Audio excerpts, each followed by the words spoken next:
Olá, tem um movimento bem silencioso acontecendo agora mesmo que está literalmente redesenhando o mapa do Brasil.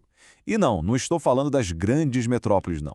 Acontece que o centro econômico e social do país parece estar se deslocando para cidades que, olha, até pouco tempo atrás, talvez nem estivessem no nosso radar. Ok, então vamos mergulhar nisso. A pergunta que não quer calar é: será que a gente está mesmo vivendo um êxodo silencioso? Um movimento que, bem aos pouquinhos, esvazia os grandes centros e fortalece o interior? Vamos dar uma olhada nos dados por trás dessa baita transformação. Para começar, vamos tentar entender essa tal corrida para o interior. O que, de fato, está motivando tanta gente a fazer as malas? E qual é a verdadeira dimensão desse movimento? Olha, o contraste aqui é bem claro, né? De um lado, a gente tem as metrópoles, com aquela imagem de caos, insegurança, um custo de vida nas alturas.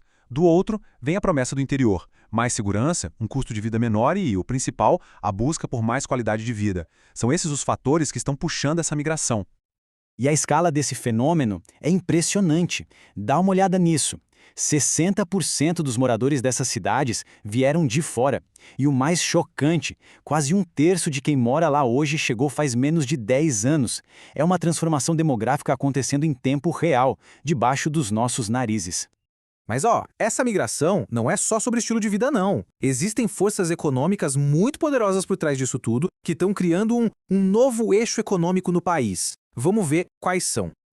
Basicamente, existem dois grandes motores impulsionando essa interiorização. Primeiro, a expansão gigantesca do agronegócio, que está criando verdadeiros polos de riqueza.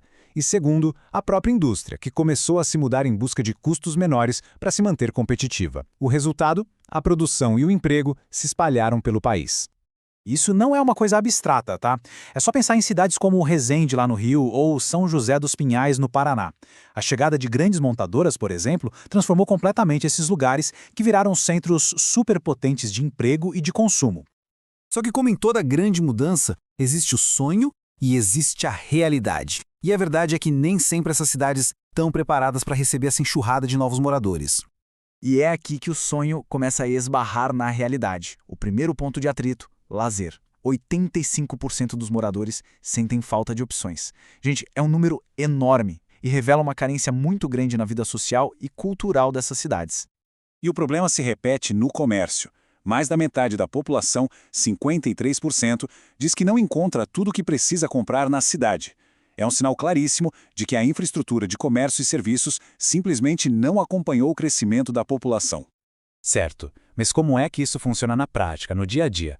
Vamos dar uma olhada em como vive quem fez essa mudança. Vamos começar com um ponto super positivo: o tempo. 70% das pessoas levam no máximo 30 minutos para chegar ao trabalho. Poxa, isso é uma vantagem gigantesca se a gente comparar com as horas e horas perdidas no trânsito das metrópoles. Porém, sempre tem um porém, não é mesmo? Esse dado tão positivo sobre o deslocamento, na verdade, esconde uma outra realidade. E aqui está o grande paradoxo. Esse trajeto mais curto só é possível porque, pasmem, 82% da população depende do carro. Isso escancara uma falha enorme no transporte público, que não acompanhou o crescimento e acabou, no fim das contas, criando um problema sério de desigualdade. Agora vamos para outro pilar fundamental: a saúde. E aqui as fragilidades também aparecem com força. Essa citação aqui resume bem o sentimento geral.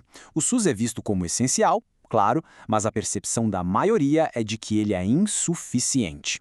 E qual o resultado disso? Quase metade dos moradores precisa viajar para outras cidades só para conseguir consultas e exames. E isso nos leva de volta àquela questão do lazer. Com poucas opções fora, a casa virou o principal centro de entretenimento. É um número impressionante: 87% das pessoas se divertem principalmente dentro de casa. E claro, isso acaba impulsionando todo um novo mercado de consumo doméstico. Então a gente chega na síntese disso tudo. No fim das contas, esse fenômeno é uma faca de dois gumes. Está cheio de oportunidades, mas também de desafios enormes. O que a gente está testemunhando é um novo ciclo urbano no Brasil. As oportunidades são claras: novos mercados, uma expansão imobiliária forte, a criação de polos regionais mais dinâmicos, mas o desafio é igualmente grande.